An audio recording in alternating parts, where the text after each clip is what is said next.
Sejam muito bem-vindos ao Café Ciência e Fé, uma conversa entre amigos, num espaço onde a ciência não tem problemas café. Relembro, se a relação da fé com a ciência é um tema que vos interessa, não se esqueçam de subscrever, por gosto e partilhar. Tudo isto são formas de nos ajudarem a continuar e a divulgar este podcast. Mas passamos já ao episódio de hoje.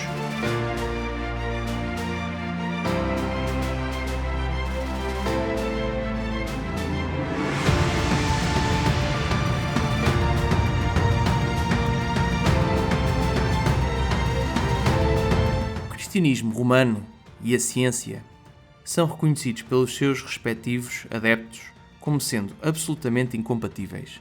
Não podem existir juntos. A humanidade deve fazer a sua escolha. Não pode ter ambos. Portanto, Bernardo, estamos aqui a citar o John William Draper, não é? Que falámos na primeira parte deste tema da tese, o mito da tese do conflito entre ciência e religião, não é? E como podemos ver nesta citação, e já vimos no episódio passado, ele tinha aqui uma grande animosidade em relação à religião e esta relação da fé com a ciência, e no caso dele, em particular, com a Igreja Romana, não é? Com a Igreja Católica. Tanto que nós tínhamos visto que aqui no caso do Draper, ele até era bastante benévolo em relação ao protestantismo no geral, e depois em relação ao Islão, que ainda é um bocado estranho e um bocado inesperado. É isso mesmo, Gonçalo, é isso mesmo. Aqui nós reparamos até que aqui na citação que tu acabaste de ler, o Draper até chega ao ponto de dizer que os respectivos adeptos, não é, do cristianismo romano e da ciência afirmam que são áreas absolutamente incompatíveis, não é? Ou seja, eu estava-me a lembrar de uma coisa que nós falámos no episódio passado, que era que ele dizia que quando os protestantes perseguiam a ciência, não era a culpa disso era deles ainda não serem suficientemente, ainda não se terem emancipado o suficiente da Igreja Católica, porque ainda tinham resquícios de catolicismo neles, e por isso é que, apesar de já serem protestantes, eram contra a ciência. Portanto, ele tinha esta perspectiva bastante...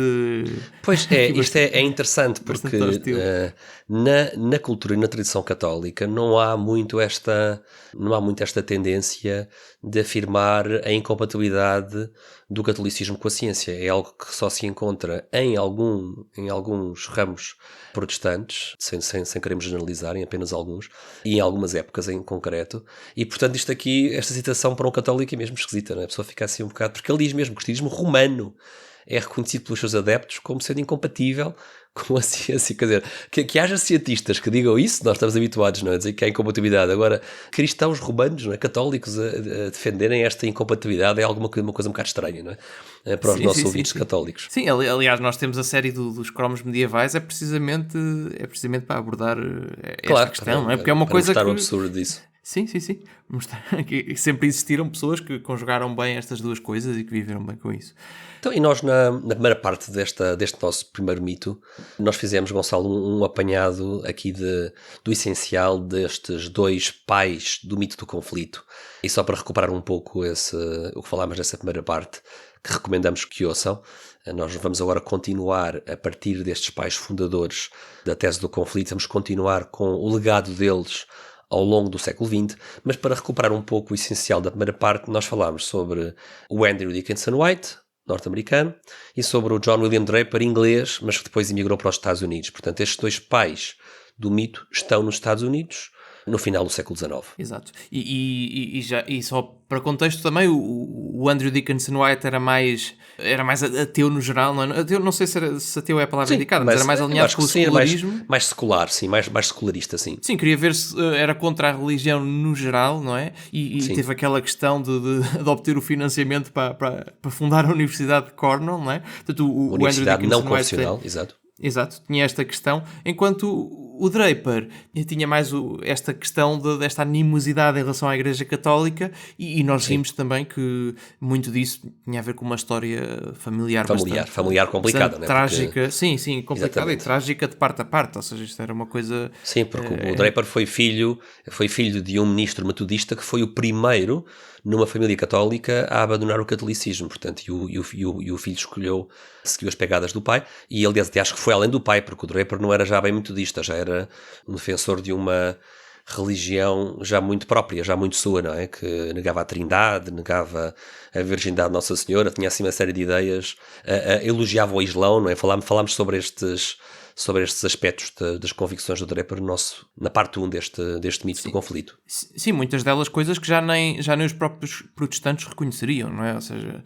sim, claramente sim. O Draper já não era reconhecido por um metodista, sim, sem dúvida. Ele já ia por aí fora Até porque, e falámos nisso, não é? Porque o Draper era, ao mesmo tempo que tinha todo este contexto familiar, era um fã da filosofia positivista do francês do Auguste Comte, e no fundo esse positivismo kantiano vai também juntar-se a estas convicções muito heterodoxas do ponto de vista cristão, e é esta mescla que vai dar origem às suas convicções, mas muito hostis, como dizias, muito hostis a tudo o que é católico, tudo o que é religião católica. Muito mais do que ele não está a atacar a religião em geral, ele está a atacar o catolicismo em concreto. Exato. E nós, no final da sessão passada, ou seja, da primeira parte deste tema, onde discutimos este tema, nós terminámos aqui com uma questão que aos nossos ouvintes pode parecer um bocado estranha, não é? Como é que, se nós vimos estes dois autores, vimos como é que os livros deles foram recebidos na altura pela comunidade científica, não é? E tão criticados, não é? E tão criticados que foram, não é? Tão criticados. Coloca-se esta questão, não é? Como é que, se eles foram criticados desta forma na sua época, na altura em que foram publicados, não é? Como é que estes livros altamente criticados iniciam este mito, não é? Como é que este mito se propaga? Como é que ele passa a ter aqui uma época em que ganha uma grande preponderância no meio académico, não é? Apesar de... E sobretudo no meio popular também, não é? Através de obras de divulgação e assim. Como é que isto aconteceu, não é? Como é que este mito durou tanto tempo, não é? Como é que não acabou logo? É realmente uma questão que faz sentido colocar aos historiadores, e o que nós trazemos aqui para esta parte 2 vem sobretudo da palestra no YouTube de um historiador de ciência contemporâneo do professor Lawrence Principe, que é professor na Universidade de Johns Hopkins nos Estados Unidos, e o vídeo YouTube que vamos colocar na descrição deste episódio tem o título Origins of the Myth of the Warfare of Religion with Science, e é uma aula, salvo erro, do ano passado, alguns da primavera do ano passado, portanto é um vídeo com cerca de um ano, mais coisa menos coisa, e nesta parte 2 vamos seguir bastante esta palestra do professor Lawrence Principe. Portanto, quem está à vontade com a língua inglesa pode escutar diretamente da boca deste professor a explicação, não é? A resposta à tua pergunta, Gonçalo, não é? Como é que este mito, com uma origem tão duvidosa, dura tanto tempo, mas continuem connosco, temos todo o gosto de fazer aqui o comentário em português desse vídeo, e vamos tentar seguir aqui fielmente as ideias do professor Principe até ao final deste episódio. Exato. Então, Bernardo, o que é que diz aqui, quando olhamos aqui para a palestra de Lawrence Principe, quando ele fala em particular desta questão de como é que o mito dura tanto tempo, qual é que é a explicação que o professor Principe dá para esta longevidade no tempo desta tese, não é? Bom, de facto não é óbvio, não é?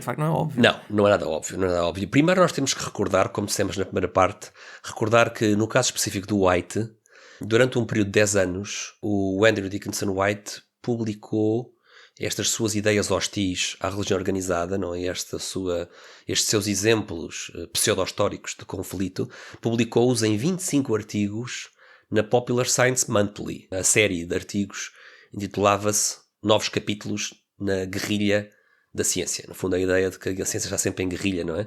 Em combate armado com a religião organizada. E, portanto, o White não está só a falar no meio académico, não é? O White está, já desde o começo, a popularizar estes conceitos na opinião pública. Isso diz o professor Príncipe, faz um efeito grande. Exato. E é importante porque, apesar dele ser um académico, não é? Este tipo de revistas de divulgação não tem o mesmo escrutínio que tem uma publicação académica, não é? Portanto, exatamente, é uma coisa não há aqui peer review, Claro, exatamente, sim, é isso mesmo. A pessoa acaba por estar muito mais livre para deixar passar as suas opiniões pessoais, mesmo que não sejam tão fundamentadas. É um detalhe importante dizer aqui e que ainda hoje é verdade. Portanto, atenção, ainda hoje, quando nós olhamos para coisas de divulgação científica, é preciso ter isso em atenção, que não tem o facto de nós vermos algo, mesmo divulgado por académicos em revistas de divulgação científica, é bom, não é? Mas não, é preciso terem atenção porque isso não tem o mesmo escrutínio que têm as publicações académicas Uma revista científica, claro. ditas, não é? É isso mesmo. É claro que é bom vermos isso, mas temos que ter... É algo que temos que ter em mente quando fazemos esse tipo de leituras.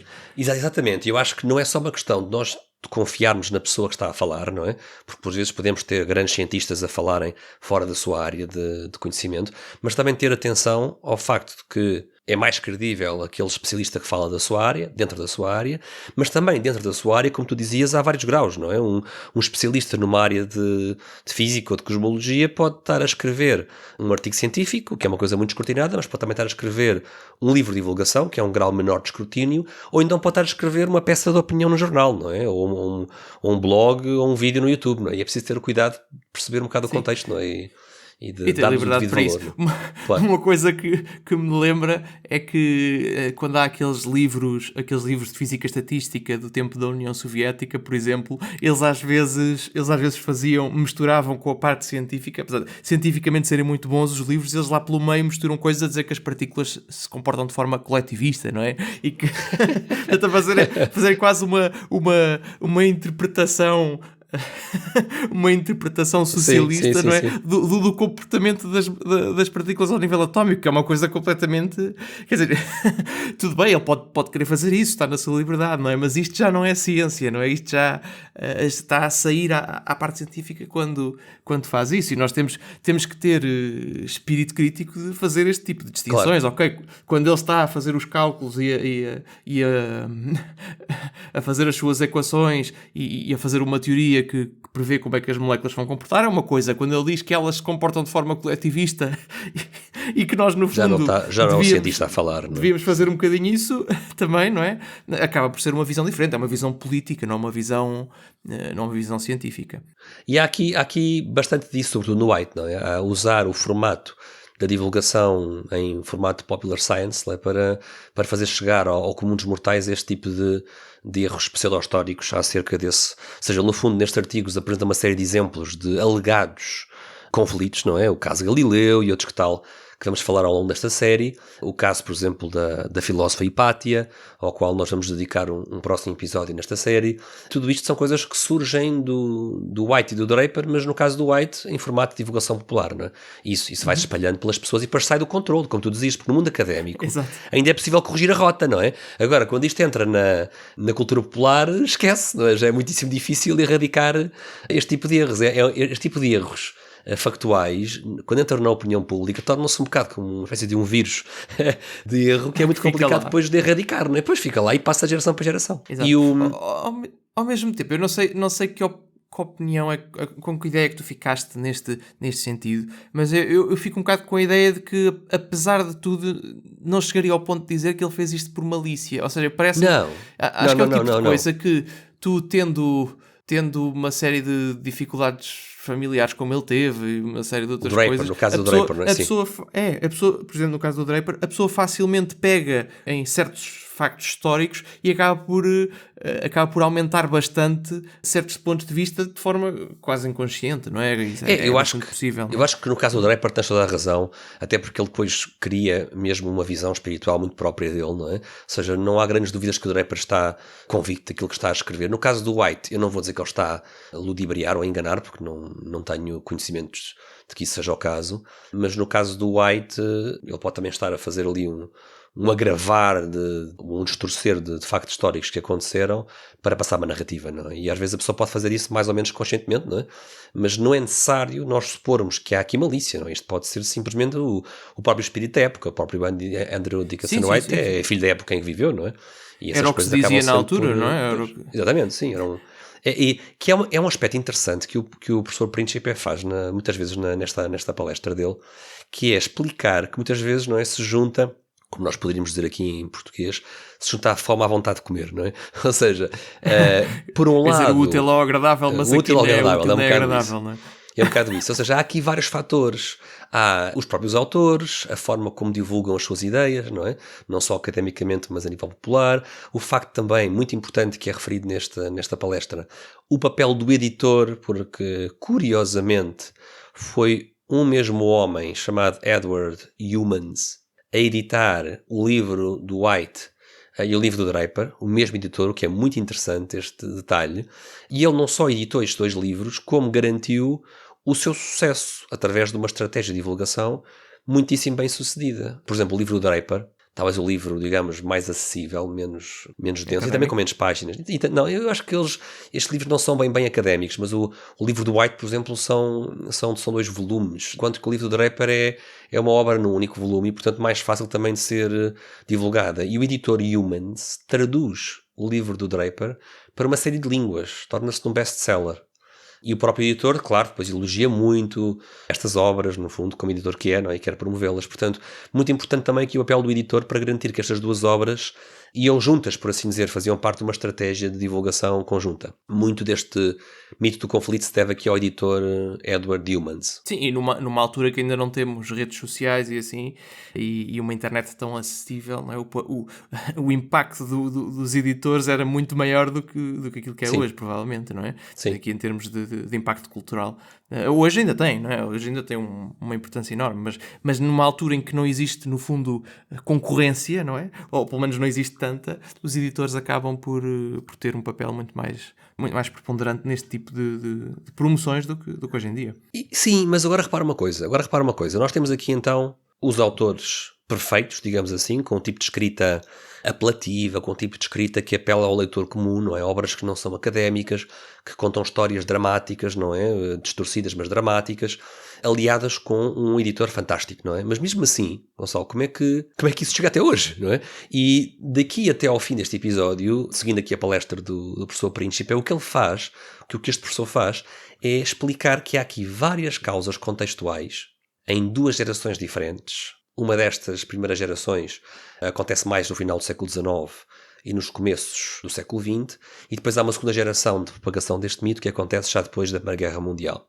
Então vamos começar aqui por nos focar nesta primeira geração que vai estar sedenta por este tipo de mito, não é? E aqui usamos a palavra mito já agora, porque houve alguém que nos fez um comentário no Facebook acerca disto, e com muita justiça, houve alguém que disse que a palavra mito tem um sentido muito técnico, não é?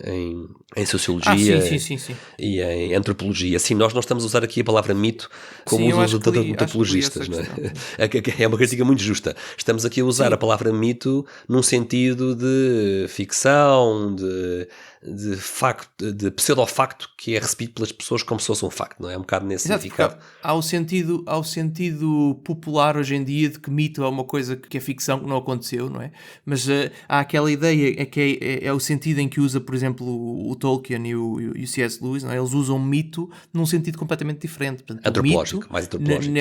Desse ponto de vista, é uma história ou é algo que diz algo muito profundo em relação ao ser humano, não é? Sim, não estamos a usar a palavra nesse sentido. Sim, e que acaba por, desse ponto de vista, ter acontecido ou não historicamente é um bocado indiferente em relação ao facto de ser um mito ou não. Por exemplo, as histórias dos deuses gregos antigos seriam mitos também, não é? Portanto, são histórias que dizem coisas profundas em relação ao ser humano. E a história de Cristo seria um mito também, mas era um mito verdadeiro, um mito que aconteceu mesmo. Pelo menos esta é a perspectiva, por exemplo, do C.S. Lewis e do Tolkien, não é? Que é o mito. E nós não estamos a usar a palavra mito nesse sentido, não é? Estamos a usar no sentido mais popular de pseudofactos que as pessoas costumam achar que são mesmo factuais. Exato. É mais no sentido de treta, se quisermos, não é? A treta do conflito entre cristianismo e ciência. É mais nesse sentido que estamos aqui a utilizar a palavra mito. Sim, porque neste sentido original, mesmo que não tenha acontecido, tu podes, por exemplo, interpretar boa literatura como sendo um mito, não é? De certa forma, mesmo que não tenha acontecido de facto, é algo que nos dá verdades muito profundas em relação ao ser humano, que acaba por ter... Mas não tem esta conotação de, por facto de ser um mito, não aconteceu. E já agora... Tem mais a ver com isto. Para também esclarecer que o próprio professor Lawrence Príncipe, no título do seu vídeo, da sua palestra, intitula isto Origens do Mito. Portanto, Origens do Mito, do conflito da religião com a ciência. Portanto, ele próprio está a usar a palavra mito neste sentido moderno, contemporâneo, não é? De falsidade, não é? Ou de suposta verdade, mas que não é verdade. Não é? É nesse sentido que temos que usar a palavra mito. Mas então, fazer esta distinção é muito útil, porque é muito importante. Quando se lê autores de certas épocas, principalmente, e eu por acaso eu gosto mais desse sentido clássico, do mito ser... O mito ser algo que nos dá verdades profundas. Acho interessantíssimo. E é impossível compreender certos autores se não soubermos que existe este sentido da palavra. Claro, sim, estamos aqui a usar um neologismo. Não, mas estamos aqui a usar um neologismo, no fundo. Não é? Estamos aqui a usar uma palavra que é uma palavra que mudou de significado recentemente. Não é que mudou, mas que ganhou um significado novo recentemente. Exato. Portanto, temos aqui a secção de linguística do Café Ciência e Fé. Exatamente, também isto claro, não tem mal nenhum e só a temos porque houve alguém que teve a simpatia de nos fazer um comentário a lembrar-nos de que há um significado antropológico para a palavra mito, não é? E agradecemos imenso.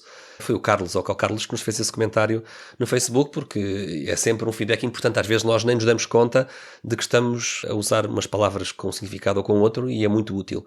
Por isso é que é sempre bom receber estes comentários de quem nos acompanha e de quem nos dá essas... Portanto, encorajamos toda a gente a deixar o seu feedback através dos comentários do YouTube ou Sim, não deixem de o fazer.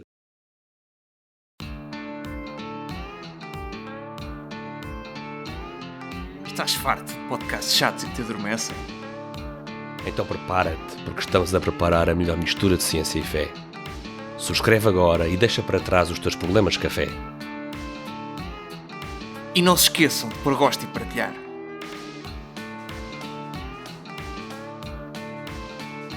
Não parecia o George Clooney, pois não?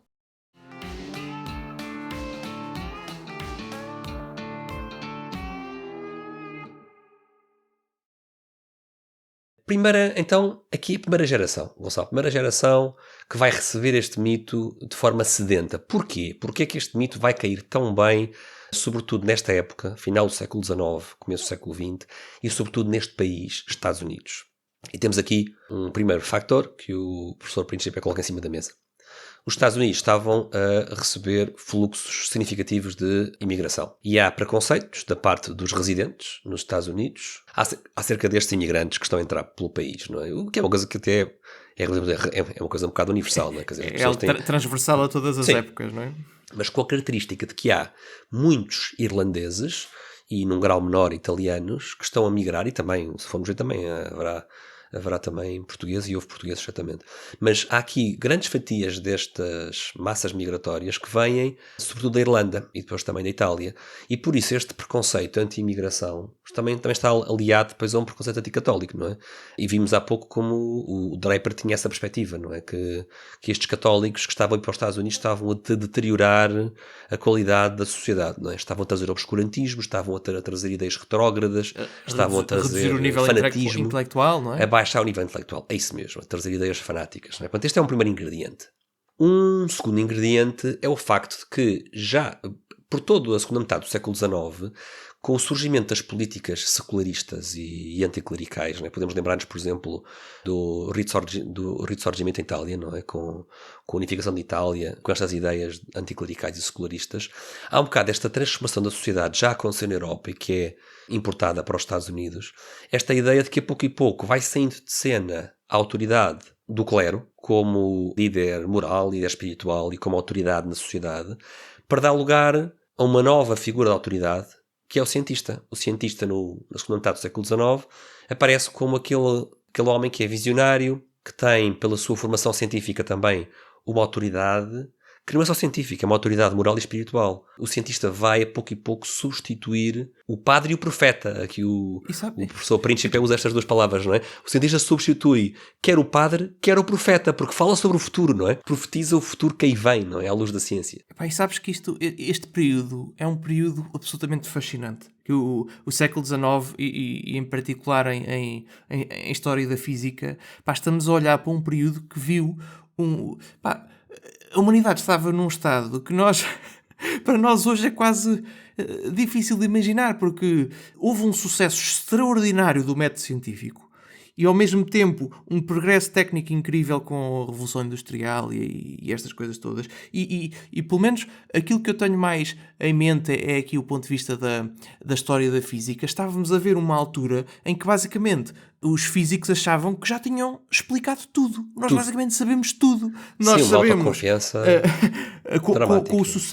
com o sucesso do Newton, do Maxwell e dessa malta toda que acabou por desenvolver, deu aqui avanços extraordinários na área da física. No finais do século XIX, inícios do século XX, a visão era: nós já sabemos tudo, temos aqui 2 ou 3 problemas que não temos bem a certeza aqui em relação à questão do corpo negro e mais uma ou duas coisas, não é?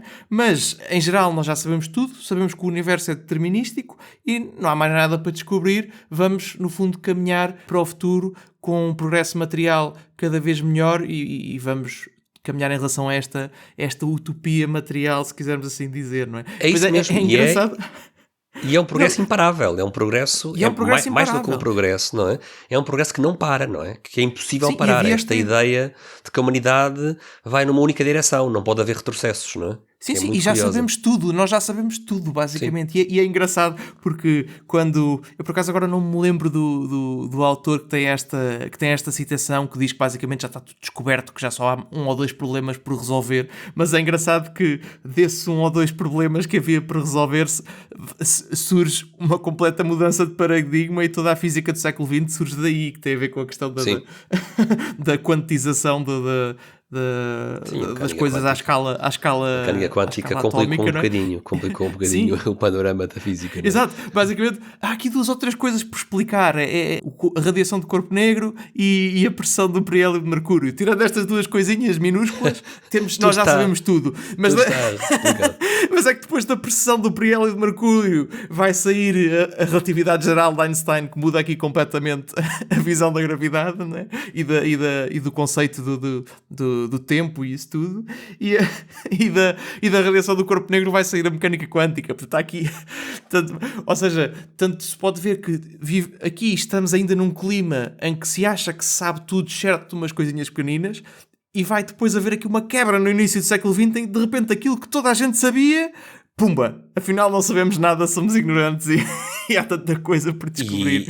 É um período fascinante da história da humanidade. E não foi só esse impacto de uma mudança radical de paradigma na física, Gonçalo, e depois há várias coisas que estão a acontecer e vamos ver daqui a pouco, na segunda geração do mito, o que é que vai acontecer quando é a Primeira Guerra Mundial. As 2 grandes guerras do século XX vão massacrar esta confiança utópica num progresso imparável da humanidade, não é? Vão massacrar os que estavam convencidos de que a partir de agora era só rosas, não é? E era só progresso imparável. E com um preâmbulo, não é? Com um preâmbulo que também teve, apesar de ser pequeno em termos de escala, foi gigante em termos culturais, não é? Que foi a questão do naufrágio do Titanic, que antecedeu a Primeira Guerra Mundial. E há um episódio interessantíssimo daquele podcast do The Rest is History do Tom Holland e do Dominic Sandbrook. Sim. Eles têm um episódio sobre esta questão do naufrágio do Titanic e como isso culturalmente foi um bocado um preâmbulo da Primeira Guerra Mundial enquanto desilusão com o desenvolvimento da capacidade técnica que se tinha em finais do século XIX e inícios do século XX. Não é? Portanto, é interessantíssimo este período. É uma coisa verdadeiramente fascinante. E há aqui mais um detalhe que convém juntar aqui, Gonçalo, que alguém pode estar a ouvir-nos e pensar: bom, mas esta coisa de certos círculos protestantes do século XIX terem preconceitos em relação ao obscurantismo católico, isto não é uma coisa dos Estados Unidos no século XIX, isto é uma coisa mais antiga. Sim, sem dúvida, nós não estamos aqui a querer também hipersimplificar isto. Ou seja, no fundo, os protestantes do século XIX não são a primeira geração a acreditar que os católicos são obscurantistas. Isto na verdade, vem desde a gênese do protestantismo. Sobretudo, estou-me a recordar agora, da propaganda da Rainha Isabel I em Inglaterra e da propaganda das restantes nações, não é, que eram aliadas dela no começo do protestantismo. Criaram a chamada Leyenda Negra, não é? Dizem os historiadores desta época, a lenda negra contra as políticas da dinastia filipina em Portugal e em Espanha, não é? E essa lenda negra que nós vamos comentar, Gonçalo, num futuro episódio sobre a Inquisição Espanhola, alimenta, não é, ideias exageradas acerca da Inquisição e acerca do obscurantismo dos católicos, vêm de muito atrás, não é? Vêm desde o século XVI, desde o começo do protestantismo.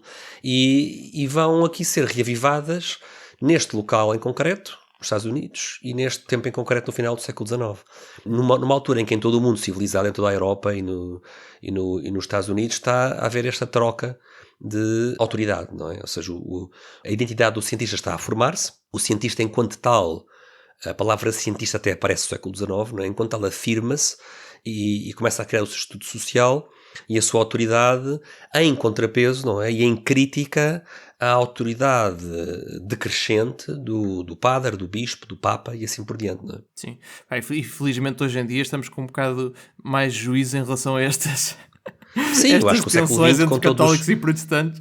Não, aí sim, já não há esta animosidade que havia no século XIX. Felizmente estamos aqui a ganhar um bocado de juízo, não é? E conseguimos hoje em dia discutir as coisas de forma civilizada. Eu achei que tu ias dizer que já não estávamos com o otimismo utópico do final do século XIX. E também, quer dizer, por outro lado também já não estamos com... Tem dias, não é? Tem dias. Mas se a pessoa se lembrar das guerras do século XX, rapidamente perde esse otimismo exagerado, não é? Exato. Mas por acaso estava-me aqui a lembrar, já que estávamos a falar desta questão dos preconceitos anticatólicos nos Estados Unidos. Eu estou só a fazer divagações culturais, mas... Enfim, esta segunda parte é um pouco isso, não é? Uma divagação no século XX para vermos a receptividade deste mito do conflito, não é? Portanto, também não estás fora do tópico. Esta semana vi um filme com o grupo de jovens onde costumo ir, que era o Cambrini, que era sobre uma freira italiana em Nova Iorque, nos Estados Unidos, que fundou uma série de hospitais e uma coisa assim. E dos final do século XIX também, não é? Por acaso, sim, e no final do século XIX. E por acaso gostei bastante do filme, e um dos temas centrais do filme é precisamente este preconceito anticatólico que existia nos Estados Unidos nesta época. Apesar de, no filme, isso estar retratado mais como preconceito contra os italianos em particular e não contra os católicos no geral, até porque no filme aparece representado como que os católicos, por exemplo, irlandeses, não são vistos como problemáticos, enquanto os italianos são. Mas isso é a forma como está representado. Mas já o Draper, por exemplo, apontava as baterias aos católicos irlandeses, não é? Por exemplo. Exato. Nós vimos aqui que o Draper apontava a arma a toda a gente, a todos os católicos, mas era mais no filme está representado desta forma. Não sei, eu também não fui fazer o background check, não fui verificar quão histórica que o filme era, mas o filme eu gostei bastante. Mas, Gonçalo, eu não tenho a certeza do que eu vou dizer, mas se calhar, se isso passa em Nova Iorque, onde havia uma comunidade grande de imigrantes italianos, isso pode explicar porque é que em algumas partes da costa leste o preconceito era contra os irlandeses, noutras partes era contra os italianos. É que dependia para onde é que iam os imigrantes, não é? Pode ter um bocado a ver com isso, não é? Exato. Claro. Pode ter um bocado a ver com isso. Então, no fundo, nós encerramos aqui esta primeira geração do mito, que acaba aí pouco antes da Primeira Guerra Mundial, ainda não começou a guerra, e o professor Príncipe aponta, no final desta parte, ele aponta para um erro principal, para aquilo que ele considera o erro principal do mito do conflito. E ele diz que esse erro principal consiste na falsidade histórica de que teria existido um conflito entre duas classes, não é? A classe do clero versus a classe dos cientistas. E este contrapor do conflito entre duas classes, por um lado tem a ver com esta transformação que falámos há pouco, não é? Do estatuto do cientista no século XIX, mas também tem a ver um pouco também com estas novas modas do socialismo, da luta de classes. É mais um tipo de luta de classes. Neste caso não é uma luta entre capitalista e operário, mas é uma luta entre o clero versus os cientistas. E o Príncipe diz, isto já começa mal, este mito, não é? Porque a história da ciência, da qual este professor é um especialista, a história da ciência apresenta, diz ele, inúmeros exemplos de praticantes de ciência que pertenciam ao clero e vice-versa, de clérigos que praticavam a ciência. Portanto, no fundo, este conflito entre duas classes que não se tocam e que são inimigas, não é?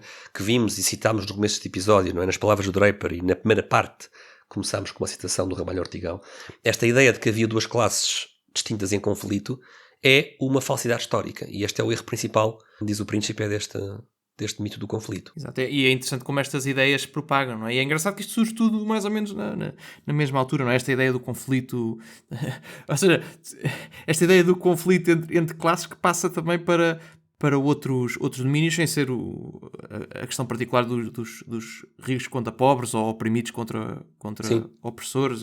É engraçado como isto se propaga para várias camadas da sociedade, não é? Sim, o mais possível. Mas depois temos a Primeira Guerra Mundial, no final foi aqui um acontecimento sísmico da segunda década, não é? Um acontecimento sísmico que vai, obviamente, fazer pensar não só nos horrores dos quais o ser humano é capaz, mas também no papel sinistro da tecnologia nas guerras, não é? O uso de gás tóxico na Guerra Mundial. Se não me engano, eu não quero estar a dizer nenhuma asneira, mas acho que é a primeira guerra em que tens o poder da indústria, não é? Portanto, em que vês sem dúvida, como é que é fazer uma matança à escala industrial. Há uma escala industrial, é isso mesmo. Portanto, a mesma capacidade, a mesma tecnologia que te permite produzir muito mais riqueza, muito mais alimentos, muito mais tudo para aumentar o nível de vida da população, também te permite fazer horrores a uma escala nunca antes pensada. Isto vê-se na Primeira Guerra Mundial e vê-se depois também na Segunda, não é? Portanto, há aqui... Pronto, foi uma época tramada. E que vai lançar uma sombra escura, uma sombra grande sobre esta ambivalência da ciência, não é? A ciência é neutra moralmente, mas a ciência não é apenas... Sim, mas a ciência não é apenas uma... A ciência não vai substituir a religião para dar moral ao homem, não é? No fundo é isto que algumas pessoas vão se dar conta, muitas vão se dar conta depois da Primeira Guerra Mundial, não é? Que continua a ser preciso uma moral para usar a ciência moralmente, não é? E é engraçado como aquilo que eu estava a dizer há pouco aconteceu mais ou menos ao mesmo tempo que isto, não é? Portanto, temos a Primeira Guerra Mundial, temos esta desilusão com o desenvolvimento tecnológico e isso tudo, e ao mesmo tempo temos na história da física, não é? Foi um bocadinho depois da Primeira Guerra Mundial, mas é mais ou menos por volta desta altura também que surgem estas teorias que vão derrubar aquilo que se achava que se sabia, aquilo que se achava que era uma visão final no domínio da física também. Portanto, temos isto tudo a acontecer ao mesmo tempo, não é? Portanto, este início do século XX foi aqui um rombo na confiança do ser humano em relação à sua capacidade, não é? À visão de si próprio, que foi completamente avassalador. E aqui na palestra do professor Príncipe, ele no fundo dá-nos dois autores distintos, muito importantes e muito influentes no século XX, para partilhar connosco duas perspectivas bastante diferentes de como o mundo intelectual reagiu aos horrores da Primeira Guerra. Ele dá o exemplo do britânico, do inglês Herbert George Wells, mais conhecido como H.G. Wells, como alguém que vai reagir aos horrores da guerra numa espécie de uma fuga para a frente, não é? Ele é um utopista tecnológico. O H.G. Wells é um socialista, está convencido que a solução é mais tecnologia, é substituir a religião pela tecnologia, e ele acha que a única forma de evitar guerras futuras é uma transformação profunda da sociedade, na qual se retira o poder às autoridades tradicionais, entre elas o clero, e se entrega o poder aos cientistas. Portanto, o H.G. Wells está convencido que a solução é o cientista. A solução para os problemas morais é o cientista. E o professor Príncipe contrasta esta atitude do Wells com uma perspectiva não utópica, que é a do Aldous Huxley. E no fundo vai ser um pouco em torno destes dois autores. Vamos agora continuar aqui este episódio para vermos um pouco como é que estes autores estão a reagir à Primeira Guerra e como é que também eles, à sua maneira, estão a continuar a manter vivo este mito do conflito entre cristianismo e ciência. Exato. Mas acho que antes de passarmos para aí, acho que estamos na altura ideal de fazer aqui um pequeno intervalo, não é? Vamos fazer aqui algum descanso aos nossos ouvintes e pronto, já vamos voltar com estes dois autores, H.G. Wells e Aldous Huxley, e vermos como é que estes factos que temos vindo a falar vão afetar as obras deles também, não é? Portanto, até já, Bernardo, e já vemos o que é que vai sair daqui. Até já.